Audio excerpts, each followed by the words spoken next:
Hello everyone, this is Teddy from Teddy Family. Today I'm going to show you how to use will. Willን እንዴት መጠቀም እንዳለብን እናያለን። የመጀመሪያው future plan or future action የወደፊት እቅድ ወይም የወደፊት ድርጊትን በዊል እንጠቀማለን። I will ካልን በኋላ ድርጊቱ I will travel tomorrow ነገ እጓዛለሁ።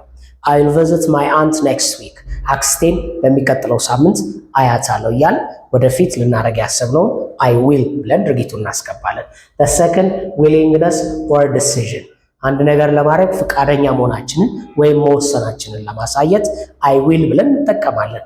I will help you እረዳሃለሁ it means I'm willing to help you ልረዳ ፍቃደኛ ነኝ ማለቴ ፍቃደኛ መሆኔን መወሰኔን አሳያለሁ። I will join you for dinner ለራት ቀላቀላችኋለሁ ስል ከራት አብሬያቸው እንደምበላ ፍቃደኛ መሆኔን እየገለጽኩ ነው። The third one is promises ቃል ስንገባ I will ብለን ቃል እንገባለን። I will call you tomorrow ነገ ደውልልሃለሁ። I will buy you a phone ስልክ ገዛልሃለሁ ብለን ቃል እንገባለን። These are the three basic uses of will እነዚህ ሶስቱ የዊል መሰረታዊ አጠቃቀሞች ናቸው። Future plan, willingness or decision and promises. Thank you very much. Bye bye.